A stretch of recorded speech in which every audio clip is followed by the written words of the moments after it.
CBSE class 10th और 12th के जिन students ने रीचेकिंग मतलब कि जो वेरिफिकेशन था अगर उसके लिए फॉर्म फिल किया था और अब वो जानना चाहते हैं कि जो उनका रिजल्ट होगा वो कब आएगा, जो उनका रिजल्ट होगा वो उन्हें कैसे चेक करना है, साथ ही जो उनकी मार्कशीट है वो कब आएगी, मार्कशीट कैसी दिखेगी। तो आज की वीडियो में हम आपके रीचेकिंग मतलब जो आपका वेरिफिकेशन है उससे रिगार्डिंग आपके जितने भी डाउट्स है वो एक ही वीडियो में क्लियर करने वाले हैं। तो आपको ये वीडियो लास्ट तक देखनी होगी बिना स्किप किए, क्योंकि सारी जानकारी हमने आपको बहुत आसानी से बताई है। अब देखो, अब हम आपको सिंपल बात बताते हैं कि जो आपका वेरिफिकेशन है, जो आपका रीचेकिंग है, उसका रिजल्ट कब आएगा। तो आपको बता दूं, जिस दिन आपने फॉर्म फिल किया था उसके 15 से 20 दिन में जो आपका वेरिफिकेशन है, जो आपका रीचेकिंग है, उसका रिजल्ट आ जाता है। मतलब ऐसा नहीं होता कि आपकी एक डेट नहीं रखी जाती कि सभी बच्चों का इस दिन आएगा, नहीं।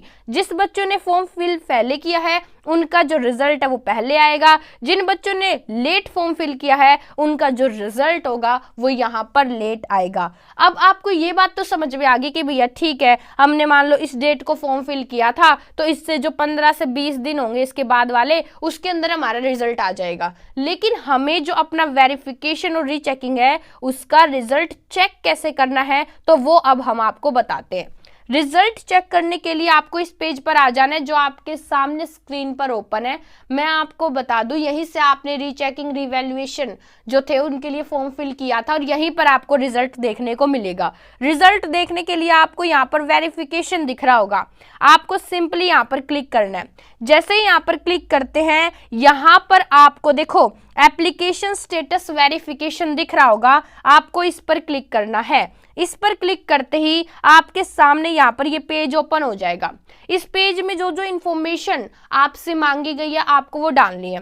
जैसे पहले तो एप्लीकेशन नंबर डालना है। अगर आपके पास आपका एप्लीकेशन नंबर नहीं है तो वीडियो के मतलब बीच में मैं बता दूंगी कि जो आपका एप्लीकेशन नंबर है वो आपको कैसे निकालना है, ये सारी चीजें आपको बता दूंगी, ठीक है, अगर आप भूल गए हैं तो।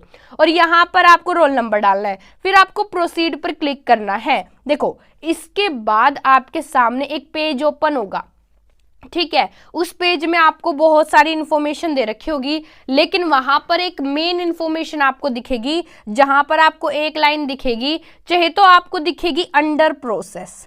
आप लिख के देखना, आप अपना एप्लीकेशन नंबर और रोल नंबर डालना, फिर आपको देखना है कि आपको क्या दिख रहा है। अगर आपको वहां पर अंडर प्रोसेस दिख रहा है तो इसका मतलब है कि जो आपका वेरिफिकेशन है उसका अभी प्रोसेस चल रहा है। अभी आपका पूरी जो आंसर शीट है उसको चेक नहीं की गई है, उसकी टोटलिंग अच्छे तरीके से, अभी वो प्रोसेस चल रहा है। अगर आपको वहां पर दिखा रहा है मिस्टेक फाउंड तो इसका मतलब है कि जो आपकी आंसर शीट की फोटोकॉपी है उसको उन्होंने दोबारा चेक कर लिया है और उनको वहां पर मिस्टेक मिली है। मतलब चाहे तो वहां पर आपके नंबर बढ़े हैं या फिर आपके नंबर वहां पर कम हुए हैं। आई होप आपको सारी बातें समझ में आ रही होगी। तीसरा आपको दिखाएगा नो मिस्टेक।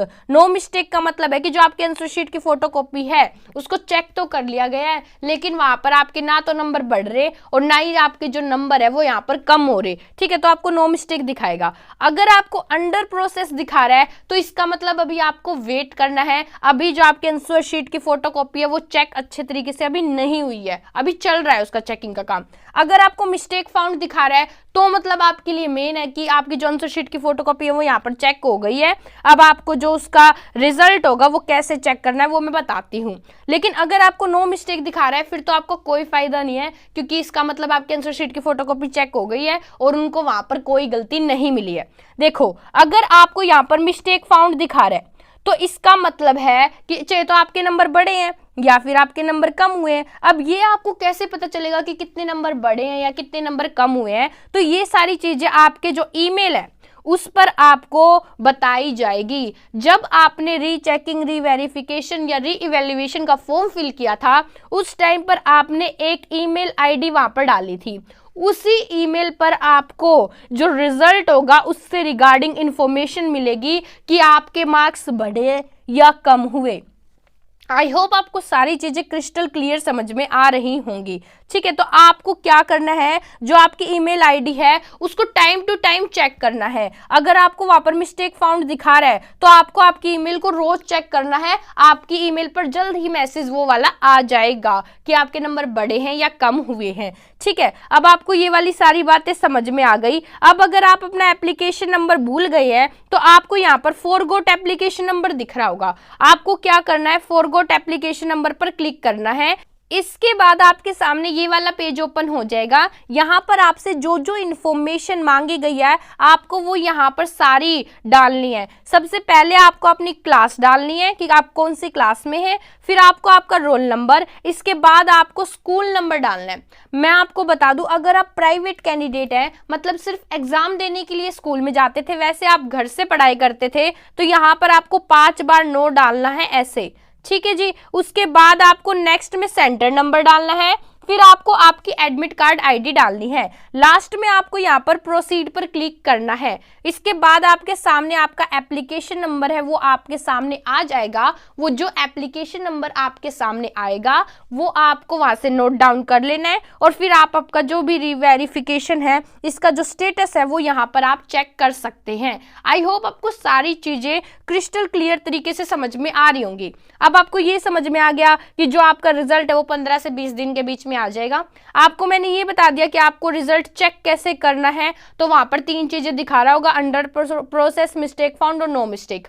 तो अगर मिस्टेक फाउंड दिखा रहा है तो जो आपकी ईमेल है वहां पर आ गया होगा। आपको वहां पर टाइम टू टाइम चेक करना है, 2-3 दिनों में आ जाएगा कि जो आपकी ईमेल होगी उस पर ये बात आ जाएगी कि आपके मार्क्स बढ़े हैं या नहीं बढ़े। अब सबसे मेन मुद्दे की बात आती है आपकी मार्कशीट। पहली बात तो ये कि जो आपकी मार्कशीट है वो आपकी कैसी दिखेगी वेरिफिकेशन के बाद। तो आपको बता दूं कुछ बदलाव नहीं होगा कि जो आपकी पहले वाली मार्कशीट थी ना, अब जिस जिस सब्जेक्ट के लिए आपने अप्लाई करा था उसके नंबर वहां पर बढ़ा या घटा दिए जाएंगे। मान लो मैं आपको एग्जाम्पल दे रही हूँ, मान लो आपका मैथ सब्जेक्ट था और मैथ में यहाँ पर आपके 50 नंबर आए हुए थे, लेकिन अब आपके 55 नंबर हो गए, तो अब आपको यहाँ पर 55 दिखाएगा। ठीक है, कुछ नहीं होगा, कुछ वहां पर रीवेरिफिकेशन रिवैल्यूएशन कुछ नहीं लिखा होगा, सिंपल आपकी मार्कशीट होगी। आई होप आपको सारी बातें क्लियर समझ में आ रही होंगी। अब एक बात कि जो आपकी मार्कशीट है वो कब तक आएगी, तो मार्कशीट आने में बच्चों टाइम लगता है 1 से 2 महीने, लेकिन जो आपका डिजी लॉकर होगा वहां पर आपकी मार्कशीट को अपडेट कर दिया जाएगा। मतलब मान लो आप क्लास 12th में हो और अब आपको कॉलेज में एडमिशन लेना है या आपको किसी जॉब के लिए अप्लाई करना है, तो आपको वहां पर मार्कशीट रिक्वायर्ड रहेगी। तो आपको क्या करना है, डिजी लॉकर से आपको सॉफ्ट कॉपी निकालनी है और फिर क्या करना है, वो उसके लिए आपको यहाँ पर फिर आप अप्लाई कर सकते हो। अगर कॉलेज में एडमिशन ले रहे हो तो वहां पर वो मार्कशीट चलेगी, वो जो आपकी कॉपी होगी। और अगर आप क्लास 10th में हो और आपको जॉब से या फिर आपको भी अगर मार्कशीट की जरूरत है तो आप भी डिजी लॉकर से निकाल सकते हो। और वैसे जो आपकी मार्कशीट आएगी उसमें अभी टाइम लगेगा, लेकिन जैसे ही आती है, जैसे ही जो भी रिगार्डिंग इंफॉर्मेशन हमें मिलेगी हम आपको सबसे पहले प्रोवाइड करने की कोशिश करेंगे। आई होप वीडियो आपको अच्छी लगी होगी। वीडियो बनाने में बहुत मेहनत लगी है। अगर आपको वीडियो पसंद आई हो और सच में इंफॉर्मेटिव लगी हो तो वीडियो पर लाइक करें और चैनल को सब्सक्राइब कर ले, क्योंकि इस चैनल पर आपको सभी ऑथेंटिक इंफॉर्मेशन मिलती है। साथ ही साथ हम आपको सबसे पहले जो भी इंफॉर्मेशन सीबीएसई की तरफ से आती है वो प्रोवाइड करने की पूरी कोशिश करते हैं। आज के लिए बस इतना ही।